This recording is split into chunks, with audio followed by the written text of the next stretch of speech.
Olá, pessoal, tudo bem? Na aula de hoje, nós vamos falar um pouquinho sobre o coronavírus, o novo coronavírus, né? Nós vamos ver algumas curiosidades, entender como é a estrutura do vírus. Eu sei que vocês já sabem bastante coisa sobre o assunto. Nós estamos o tempo todo recebendo informações sobre isso, né? Estamos sempre aprendendo algo novo, mas é muito importante que a gente esteja bem informados, né, quanto a esse assunto, porque está tendo o tempo todo novas descobertas. Eu começo apresentando para vocês a estrutura do vírus Covid-19. Ele tem essa estrutura aí. Primeiramente, precisamos saber que o coronavírus é um vírus que já tem um histórico, é a segunda principal causa de sistema de problemas respiratórios.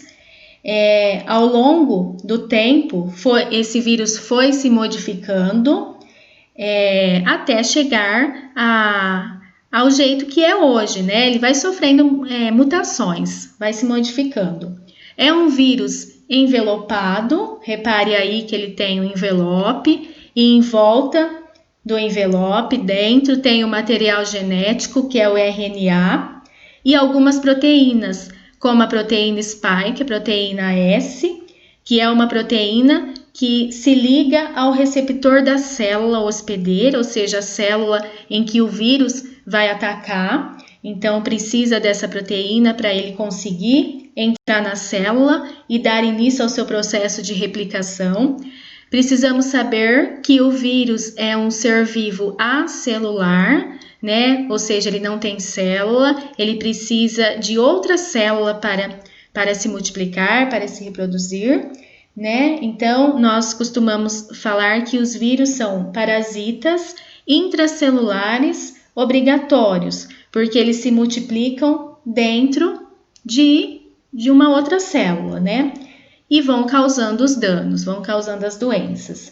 Esse vírus, em 2003 e em 2012, já causaram casos graves, o CoV-SARS e o MERS-CoV, que foi no Oriente Médio, foi 2 tipos de vírus que ocorreu em alguns países, né? E em dezembro de 2019, surgiram novos casos do novo coronavírus.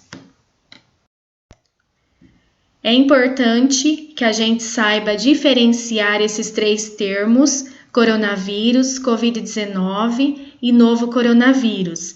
Então, coronavírus significa a família de vírus que causam infecções respiratórias. Novo coronavírus, o nome SARS-CoV-2, é o novo tipo de vírus, né? É um novo tipo de coronavírus. E Covid-19 é o nome da doença causada pelo novo coronavírus. Então, tem uma diferença desses 3 termos. O co significa corona, o vi de vírus e de, em inglês, diz, em português significa doença, né? Então, tá aí a palavra COVID. Ela dividida, a gente consegue identificar o que significa cada parte da palavra. Quando surgiu o SARS-CoV-2? Várias evidências excluem a hipótese de que o SARS-CoV-2 tenha tido uma origem laboratorial. No caso da SARS, sabe-se que o vírus foi transmitido de morcegos para civetas e desses hospedeiros intermediários para o homem. Mas para o SARS-CoV-2, essa questão permanece em aberto ainda. Em dezembro de 2019, como todos sabemos, iniciou-se um surto que atingiu cerca de 50 pessoas na China, né, na cidade de Wuhan. A maioria dos pacientes tinha sido exposta ao mercado Wuhan. Esse mercado comercializava frutos do mar, mas também animais silvestres, frequentemente vendidos vivos ou abatidos no local. Contudo, vários pacientes desse surto inicial não tiveram relação epidemiológica com o mercado, abrindo a possibilidade de que outras fontes de infecção pudessem estar envolvidas também, né? Não só o caso dos desses alimentos aí, né? Poderia ser outras coisas também que estavam ali. Períodos de incubação. O que significa isso? É o intervalo de tempo entre a infecção pelo vírus e a manifestação dos sintomas. Então, é o momento em que a pessoa se infecta pelo vírus, né? Até ela começar a manifestar alguns sintomas. Os pesquisadores estimam que o período de incubação da Covid-19 é mais ou menos 5 dias, mas pode ser necessária uma quarentena superior ao período recomendado de 14 dias. Então, podemos dizer que é entre 5 a 14 dias esse período de incubação. Sintomas. Os principais sintomas são a dor de cabeça, a tosse, dor muscular, febre, cansaço e, principalmente, dificuldade para respirar. A falta de ar é um dos sintomas mais importantes que deve ser percebido, né? A doença parece começar com uma febre, seguida de tosse seca, e após uma semana começa a falta de ar. E alguns pacientes precisam de atendimento hospitalar, né? Então, assim, se esses sintomas começarem a piorar, aí precisa ter um atendimento no hospital.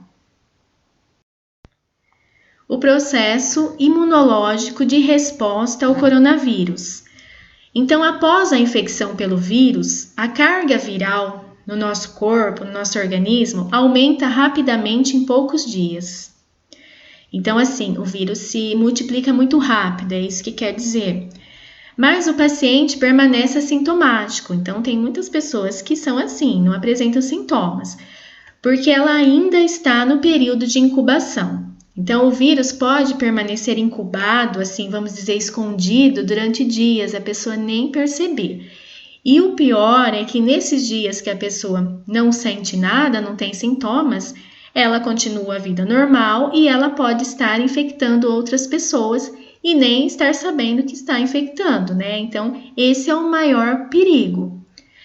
Após alguns dias de incubação, surgem os primeiros sintomas, como febre alta, né? 37, 38 graus e aquela tosse seca.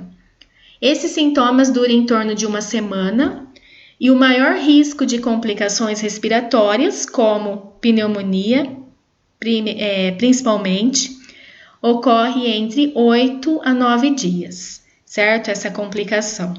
Nesse momento, o organismo inicia a produção de anticorpos, né, que são as nossas células de defesa, a fim de combater e, na maioria dos casos, vencer a infecção, né? Então, algumas pessoas conseguem vencer a infecção. O primeiro anticorpo a ter seus níveis aumentados, elevados, é o IgM, posteriormente o IgG, né, que são 2 anticorpos que são analisados no teste rápido. Então, gente, algumas pessoas, vamos dar uma resumida aqui. Algumas pessoas adquirem o vírus, mas nem chega a se manifestar, né? Então, a pessoa não apresenta sintomas, é assintomático.